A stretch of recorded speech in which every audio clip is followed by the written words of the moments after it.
Bonjour, je me présente, Laetitia Branciard. Bienvenue dans cette nuit des 10. Je vais vous faire une présentation sur les outils numériques.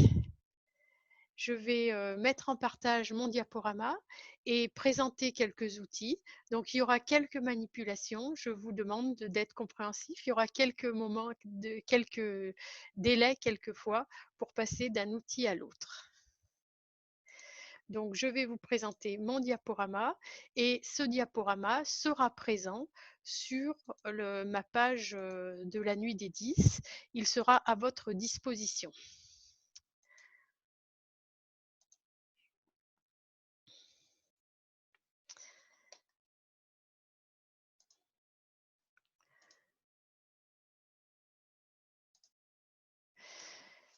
Donc,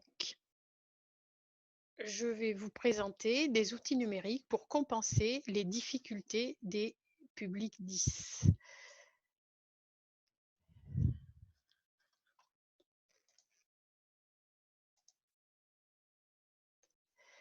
Mon plan sera le suivant. Les aides techniques, une définition. Des outils pour faciliter la lecture, l'écriture et l'organisation. Je vais rentrer par ces difficultés qui sont très présentes pour les publics 10. Et enfin, je terminerai sur une méthodologie pour accompagner la mise en place de ces aides techniques. Donc, une définition qui est celle de la norme internationale. Donc, c'est un produit fabriqué spécialement ou existant sur le marché pour les personnes handicapées, pour la participation, pour protéger, soutenir, rééduquer, mesurer, substituer les fonctions organiques des structures anatomiques ou des activités, pour prévenir des déficiences, des limitations d'activité, les restrictions à la participation. C'est une définition globale et maintenant je vais aller sur une définition qui va vous présenter les outils techniques comme des assistants technologiques qui permettent à l'enfant ou à l'adulte de réaliser une tâche qu'il ne pourrait pas réaliser ou réaliser difficilement sans cette aide. L'utilisation de ces outils va notamment leur permettre d'accéder à des informations, de réaliser des activités comme les autres enfants ou les autres adultes, de montrer leurs compétences, car ils ne seront pas empêchés de réaliser une activité, et ainsi de progresser, et de limiter leur fatigue. Ça leur permettra de participer aux activités comme les autres et ça renforcera leur estime de soi.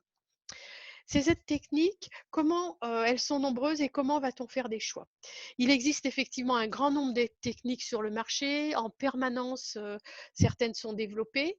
Et ce que j'ai retenu pour cette présentation, ce sont des aides adaptées aux besoins des utilisateurs et à leur environnement, pour dépasser certaines difficultés d'apprentissage. Et les choix ont été faits parmi des outils testés avec des apprenants et des professionnels depuis plusieurs années, des usages étudiés dans un contexte scolaire ou professionnel, avec une préférence pour cette présentation sur des aides qui sont soit gratuites, soit peu chères, pour permettre à des familles ou à des établissements d'enseignement de les acquérir facilement. Sauf exception, j'ai présenté des outils dans l'environnement Windows. Pour aller plus loin sur ces aides techniques, et puisque je vous ai dit qu'il y avait de nombreuses ressources qui existaient et que je ne vais pouvoir en présenter que quelques-unes dans le temps qui m'est imparti, c'est-à-dire une demi-heure, je vous renvoie vers ces ressources qui vont vous présenter de nombreux outils avec des entrées selon leurs fonctions sur la reconnaissance vocale, la synthèse vocale, sur les correcteurs orthographiques et l'organisation. Vous verrez comment ces outils sont organisés. Vous aurez chaque fois une fiche qui vous présentera les usages pédagogiques et les lieux de téléchargement.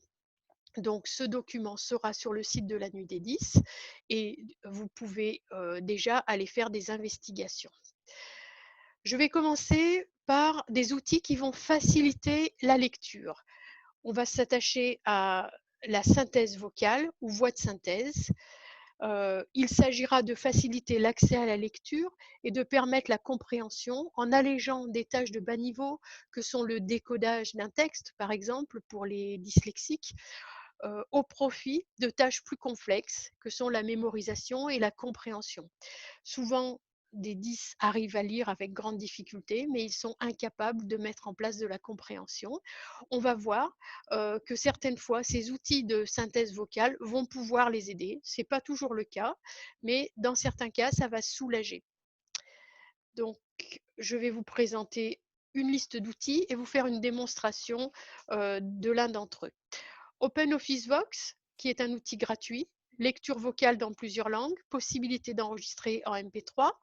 Il y a une extension aussi pour LibreOffice. Vous voyez dans cette barre de menu un petit casque qui apparaît quand vous cliquez dessus. Tout ce qui est à l'écran est lu par une voix de synthèse. Natural Reader, qui est un outil gratuit qui va vous lire tout type de documents ou de sites web. Et sur Mac, vous avez une application qui est payante mais qui n'est pas très chère, qui s'appelle Voice Dream, qui est extrêmement bien faite et qui comporte aussi des guides de lecture, comme une barre d'outils, des surlignements, des espacements entre les mots. Je vous renvoie aussi dans cette nuit des 10 vers la présentation que va faire le Cartable Fantastique qui va mettre en avant des outils qui vont faciliter la lecture, notamment pour les dyspraxiques. Donc, parmi ces outils, je souhaitais vous présenter ce soir 10 vocales et sa fonctionnalité de synthèse vocale. Il comporte d'autres fonctionnalités que je ne vous présenterai pas dans ce cadre.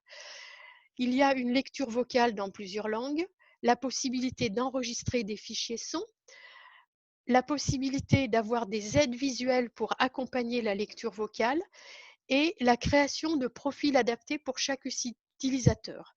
Je vais évidemment m'attacher à vous présenter ces profils adaptés pour chaque utilisateur parce qu'ils me paraissent très importants. Ils vont pouvoir modifier pour chacun en fonction de ses difficultés l'affichage à l'écran du texte. Donc ce profil se compose comme ça. Vous avez toute une liste de possibilités sur lesquelles vous allez pouvoir interagir, comme la police, l'interligne, l'espacement entre les lettres, mais aussi des sons qui vont poser des problèmes, aussi la possibilité de mettre des lignes alternées de couleurs différentes, comme de valoriser un verbe, par exemple, les verbes dans un texte. Donc, je vais quitter mon diaporama et vous présenter comment fonctionne cet outil et cette fonctionnalité en particulier. Donc, je vais maintenant utiliser 10 vocales. Alors, 10 vocales.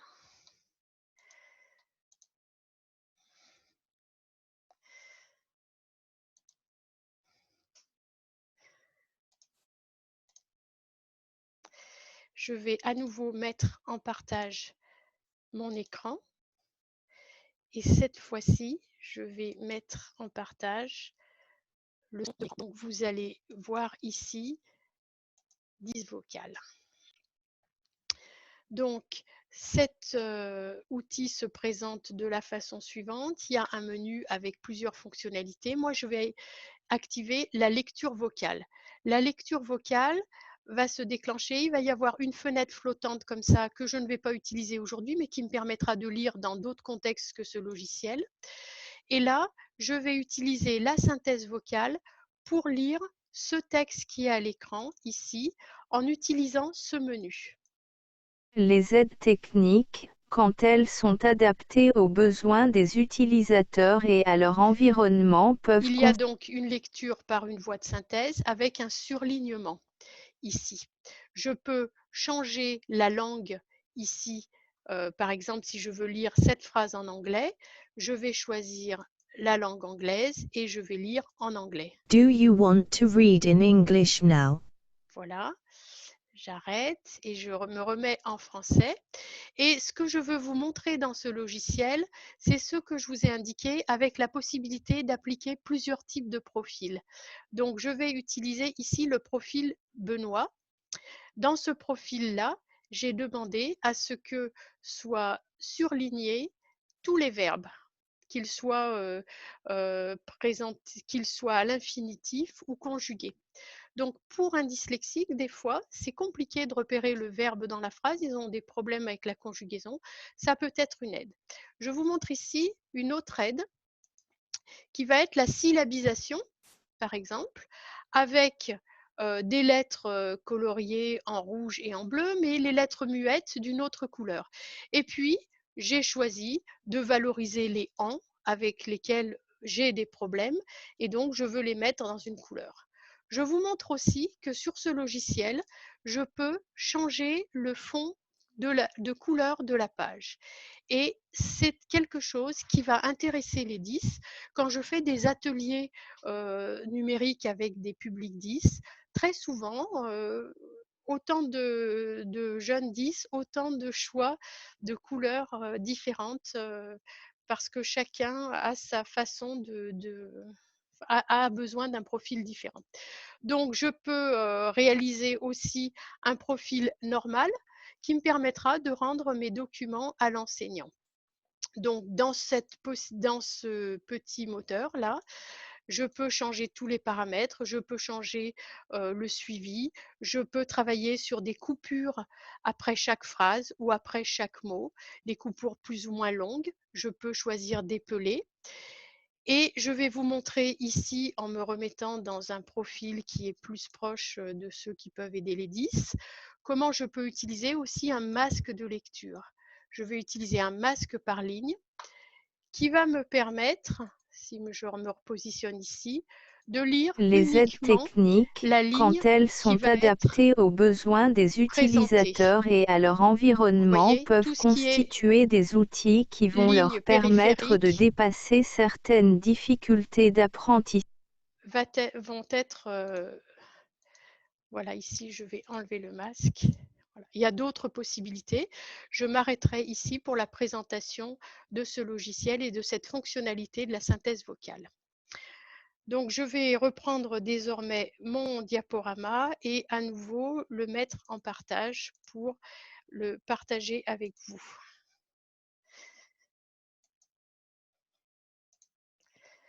Voilà. Hop. Je mets le diaporama en partage. Vous allez bientôt le voir, je pense.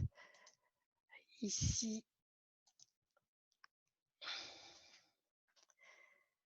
je vais redémarrer à partir de la diapositive qui m'intéresse. Voilà. Donc maintenant, je vais être sur des outils qui vont faciliter l'écriture et je vais vous présenter la reconnaissance vocale ou dictée vocale. Il s'agit de suppléer à l'écriture manuelle, dysgraphie, dyspraxie, mais aussi difficultés orthographiques. Ces outils peuvent permettre de produire des réalisations présentables qui pourront être utilisées pour apprendre et que l'élève ou l'adulte auront plaisir à transmettre. La dictée vocale peut aussi faciliter l'organisation des idées, permettre de développer une expression créative. On va à nouveau, avec ces outils, pouvoir renforcer l'estime de soi et surtout donner de l'autonomie aux utilisateurs dès qu'il sera question de produire des écrits. Le plus connu de ces logiciels est Dragon Naturally Speaking. C'est un logiciel payant qui s'installe sur un poste. Et là, je vous mets les configurations requises parce qu'il ne peut pas s'installer sur n'importe quel poste si on veut qu'il fonctionne bien. Il faut un casque anti-bruit. C'est un outil qui est accepté à l'éducation nationale et à l'université pour les examens si vous avez un avis des centres des examens favorables. Mais attention, ce logiciel, dans la mesure où il demande la création d'un profil et qu'il demande une certaine stabilisation de la voix, est difficile à utiliser pour des élèves dysphasiques. L'outil que je vais vous présenter aujourd'hui est un outil gratuit qui est utilisable avec le navigateur Chrome et qui va nécessiter pour le coup une connexion à l'Internet. Ça va nous donner la possibilité de nous exprimer en dictée vocale dans n'importe quelle langue du monde, d'avoir des listes de commandes, mais aussi de réécouter son texte et de le transférer, par exemple, directement dans sa messagerie. Je vais vous arrêter le partage de ce diaporama avec vous pour vous présenter cet outil. Donc, cet outil ici.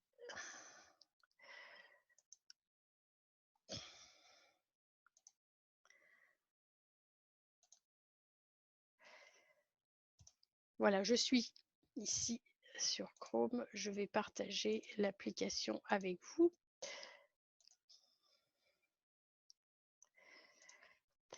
Voilà, ici, vous avez, quand vous cliquez sur dictation.io/speech, vous avez cette interface qui apparaît et vous allez pouvoir dicter directement, dans cette interface. Donc je dicte. Je vais écrire un petit texte à la ligne. Il va être noté dans cette page, puis transféré directement dans ma messagerie. Point. À la ligne. C'est sympa, non? Point d'exclamation. J'arrête le texte, je le relis. Je vais écrire un petit texte. Être noté puis transféré directement dans ma messagerie. C'est sympa, non? Donc, ça me permet, par exemple, de vérifier qu'il y ait des oublis ou des fautes. Par exemple, il n'a pas compris au début que j'avais dit « il va être noté ». Je vais pouvoir faire une modification. Il va être noté. Voilà.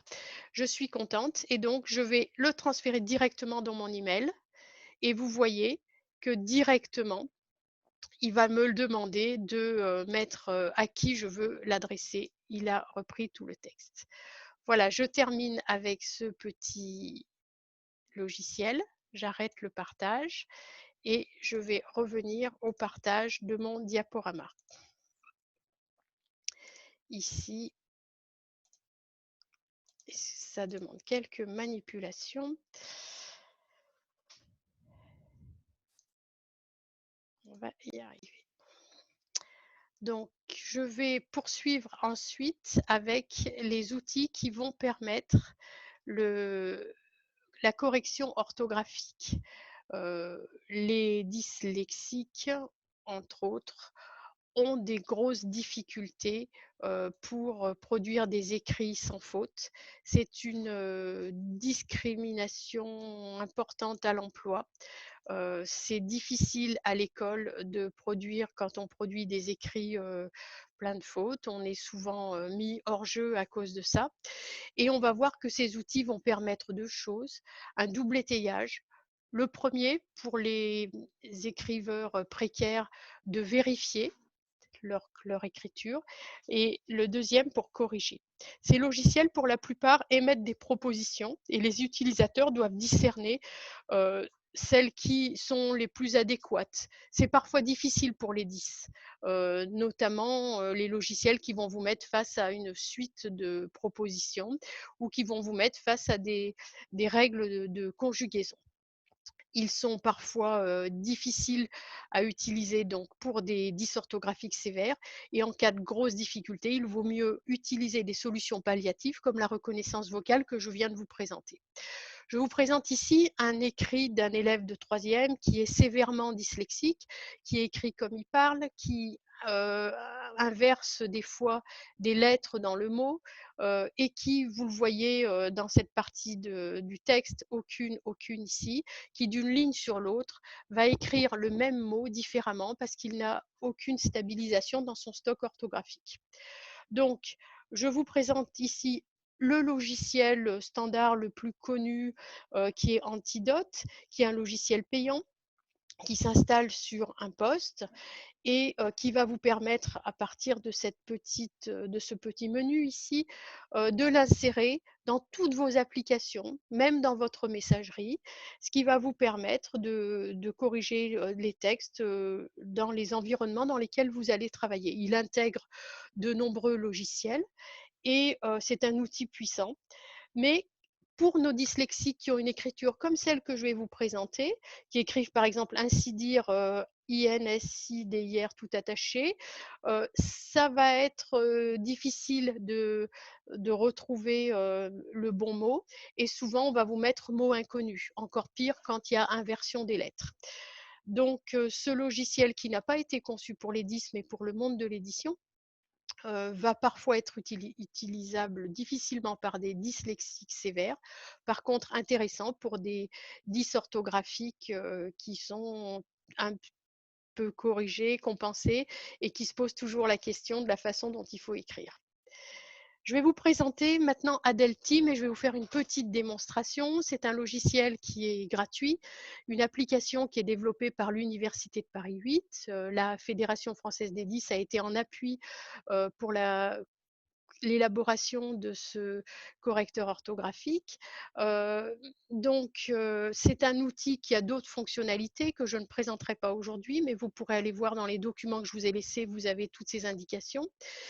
Et je vais vous présenter un correcteur qui a été fait pour les dysorthographiques et qui porte principalement sur les erreurs phonologiques. Il y aura une correction automatique de tout le texte et on peut avoir aussi un retour sonore.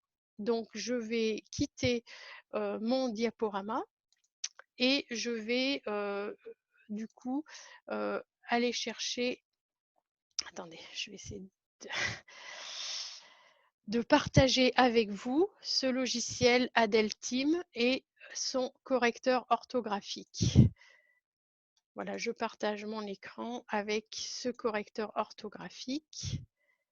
Voilà, ici vous avez un correcteur orthographique qui va permettre de corriger des textes dans leur... Alors, je vais vous proposer une phrase écrite en dyslexique. Je vais essayer. Alors, je reviens.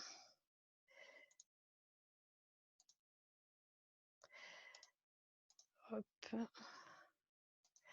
Donc, apparemment, mon partage ne s'est pas fait. Je reviens sur mon partage.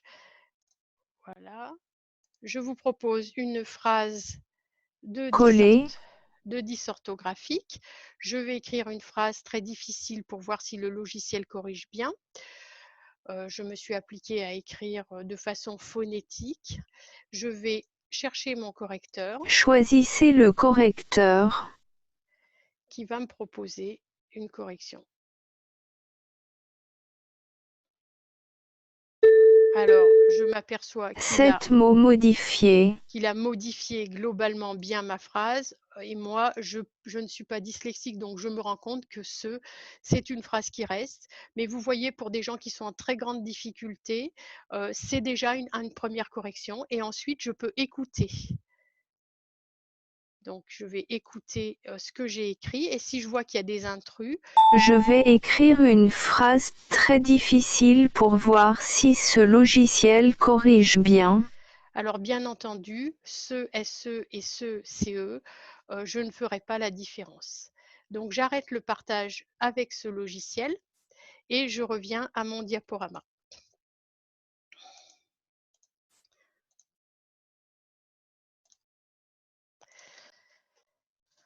Donc, pour ce qui est des correcteurs orthographiques, il faudra faire attention à les tester. Il y a aussi des vérificateurs qui existent en ligne. Vous trouverez dans les ressources que je vous présente toutes ces informations. Donc, je vais maintenant vous présenter des outils d'organisation pour structurer la pensée et s'organiser. Donc, les cartes mentales qui vont faciliter l'appropriation des apprentissages et des concepts, permettre de structurer sa pensée, ses idées, d'organiser ses idées, de schématiser des notions complexes. Quand on a des aptitudes visuelles, c'est toujours plus simple, d'aider à la mémorisation aussi. Il y a beaucoup de logiciels gratuits comme MindMap, FreeMind, XMind, Poplet, et puis vous avez Inspiration, qui est un logiciel payant, mais qui est intéressant aussi. Il y a d'autres outils d'organisation qui sont importants pour les 10, c'est tous ceux qui vont leur permettre de se situer dans le temps, notamment en classe quand vous avez des évaluations. Les élèves sont incapables de savoir ce que ça veut dire, il vous reste un quart d'heure. Par contre, s'ils voient qu'il y a plus qu'un petit coin rouge qui reste dans le temps, eh bien, ils vont se dire, bon voilà, j'ai passé la plupart du temps, il m'en reste un petit peu. C'est des outils qui sont même utilisables sur smartphone. Par exemple, vous avez Time Timer qui est gratuit. Vous allez trouver de nombreuses applications comme ça. Enfin, je vais terminer par comment on accompagne la mise en place de ces aides techniques parce que souvent, les gens que je vois arriver dans mes ateliers informatiques ont du matériel informatique, alors que ce soit des enfants avec l'école ou des adultes, des fois qui s'achètent du matériel informatique ou qui ont des dotations. Heu, Ils ne savent pas les utiliser, ils ne connaissent pas les fonctionnalités, ils n'ont pas testé. La première chose qu'il faut faire et on fera le lien avec ce que dira Aurélie Tonnet aussi, qui va intervenir après moi sur, l'ergothérapie, c'est quelles sont les forces, les capacités et les stratégies de l'apprenant qui donnent les meilleurs résultats? Quels sont les défis que l'apprenant doit relever? L'organisation, la lecture, l'écriture, je vous ai présenté un petit peu ces difficultés. Et qu'est-ce qu'on veut, dépasser en priorité? C'est quoi ce qui fait le plus obstacle? La lecture, l'écriture? On va procéder par ordre, on va choisir une priorité. Ensuite, on va faire du brainstorming, on va faire de la veille, on va voir ce qui existe. Je vous en ai présenté un certain nombre, je vous ai renvoyé vers d'autres ressources.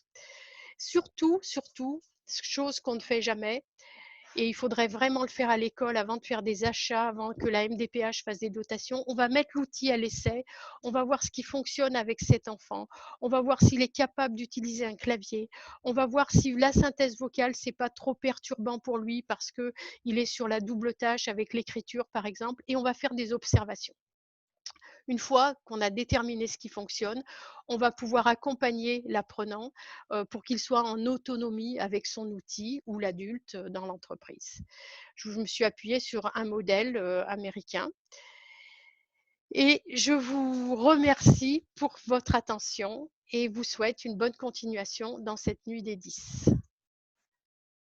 Voilà, à bientôt.